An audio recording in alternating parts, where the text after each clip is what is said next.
compared to, say, sprinting. Now, sprinting is the best kind of cardio you can do. If you pair sprinting with like walking most of the week, and you do sprinting or any kind of high intensity cardio 2, maybe 3 times a week, that will be the best thing for you. If you're tired of guessing how to train and eat, join my free school community. You'll get my full programs, cultural diet guides, weekly calls, and a community that actually keeps you accountable. Links in the description below. Alright boys, in this video we're going to be talking about the best cardio, and this kind of cardio will actually allow you to lose fat and build muscle at the same time. And it's not what you're thinking. It's not jogging. Now, jogging or steady state cardio, long duration or moderate intensity cardio, it's okay for fat loss. It's decent fat loss, but the progress is very slow, and it can actually risk muscle loss compared to, say, sprinting. Now, sprinting is the best kind of cardio you can do. If you pair sprinting with like walking most of the week, and you do sprinting or any kind of high intensity cardio 2, maybe 3 times a week, that will be the best thing for you.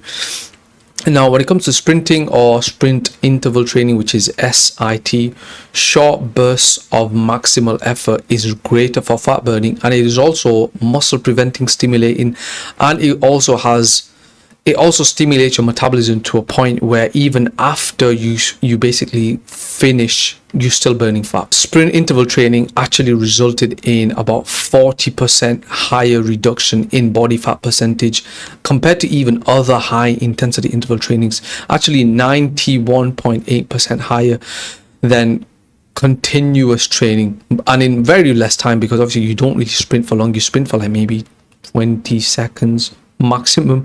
And sprinting as well, it recruits muscle for like fast twitch muscle fibers, which responds to growth and stimulus a lot quicker and a lot better compared to steady state muscles. Now, and it preserves your lean mass a lot better than long moderate cardio, because I remember when I used to play football, and when I used to play football on a regular basis, my muscles will be flat very often. Like if you're playing football like twice a week, 3 times a week, if you're playing for like an hour, maybe even longer, depending on how often you play, because football is high impact, you get pushed around, you fall on the floor or whatever, and it's a lot of jogging. There is obviously some element of high intensity sprints and high intensity running, but for most of it, it's quite jogging. There's a bit of walking, but it's quite moderate intensity. It's not crazy high. My muscles will be flat very often, and because of that, I always felt like something wasn't right. But because I used to love the game so much, I just used to keep on playing, and I would still go to the gym, but I wasn't seeing the same, the best results. And I would put it down to, and obviously results also put it down to, a lot of jogging, a lot of moderate intensity cardio, which is not ideal obviously for muscle growth. Now, in terms of the hormones and the anabolic effects of sprinting, it has a massive effect. And hormones obviously matter as well, because things like growth hormone, testosterone, they're very important for muscle growth. And the studies and every single thing, even when you're sprinting as well, you just feel like you've got a testosterone boost and you feel better as well. Like growth hormone and insulin like growth factor, so IGF-1 and testosterone, they play massive roles in muscle growth and even fat loss as well. What they found is sprinting and sprint interval training is very friendly in terms of, they both work in tandem. So if you're someone who sprints quite a lot, and if you want to increase your testosterone, you want to increase your insulin like growth factor and just all the anabolic hormones, all you need to do is start sprinting. Brief sprint interval training session led to significant increases in growth hormone, IGF-1 and cortisol ratio as well. And another thing on cortisol as well, which we'll come on to in a second, if you jog too much, I know that your cortisol will go up, which is a stress hormone, and a stress hormone is definitely not good on muscle building. It's not even good generally in general, basically, because it's a stress hormone. When you're in a chronic state of stress, your body will basically begin to shut down. It will be in a flight or fight response. Your skin will not look good. Your gut will be a little bit, you'll probably have some kind of constipation, because the body's like, what's wrong with us? Why are we always running? There's a point where everything is good up to a certain point. Does that make sense? So even if you're doing, say for example, you're going to the gym and you're doing, say, 50 sets of back, doing 20 sets of back is good. Maybe even doing 30 sets of back is even better. But if you're doing 50 sets of back, then that's obviously not good, because your back can't recover and you're just doing too much. You probably feel sore all the time and you'll never recover. You never build any muscle because you're always working it too much. So similarly with jogging, it is the same thing. Now, jogging, there's no denying that it's good for your cardiovascular health. So that I'm not saying, if you're someone who wants to train your heart and you want to lean down a little bit, jogging maybe about 1 to 5 miles a week, it's fine. It's absolutely fine. In terms of hormones, the anabolic and the hormone spike compared to sprinting is lower. It's less. And the thing is, because the cardio is longer duration and steady state cardio, it might also again have the possibility and the potential for the cortisol to rise. And the way you could basically implement this, and I can give you a protocol basically which you can follow, is warm up for a few minutes. I would say basically just make sure you feel warm, your joints are loose, you feel all right. Then do around 6 to maybe 8 rounds of, I would say, about 10 to 20 seconds of sprinting. If you can find a hill or a slight incline, that would be amazing. And some people say, you should have a timer on, so you should do 20 or 10 seconds, whatever you are, and the ratio is 1 to 2. So if you sprint for 10 seconds, you would rest for 20 seconds, which is not good whatsoever. What I would do, and what I would recommend, if you're doing sprinting on an incline especially, what I would do is sprint for however long you basically feel comfortable sprinting, and then recover as long as it takes you to recover. Like, make sure you get your breath back. So if it takes you a minute, 2 minutes, 3 minutes, then rest for around 3 minutes. If it's longer than 3 minutes, maybe maximum I would wait is 5 minutes, then I would do it again. The thing about sprinting, it's high intensity cardio, not classed as cardio, but I would say high intensity. But if you're resting 5 minutes after each 10-second sprint, then maybe try and speed that up slightly to like 3 minutes, because you don't want to go for a sprint compared to a jog.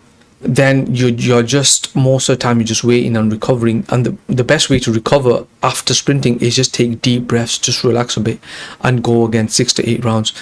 And the thing is, it is very, very easy to basically progress on this, because what you can do is run harder, run faster, and shorten the amount of rest that you're having. It could be, to be fair, if you can't find an incline, you could do it on a treadmill. Although I wouldn't really do it on a treadmill, simply because you have to quickly press the buttons and then quickly sprint up, and then if you want to slow down, you have to basically jump off the treadmill a little bit or pull the emergency stop, and it's just a little bit weird. So just find a piece of land which is fairly flat. If you don't want to run on an incline, find something which is flat, find it like a sports field or whatever, and do that.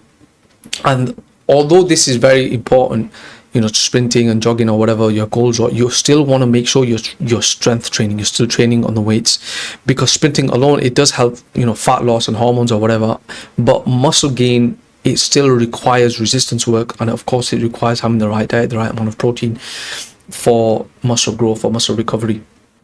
And if you're someone who wants to lose fat and you're like, I don't eat small, what should I do? Should I eat less? Should I eat more? Basically, what I would recommend is make sure you're getting in the right amount of protein, so around 0.7 to 1 gram per pound of body weight.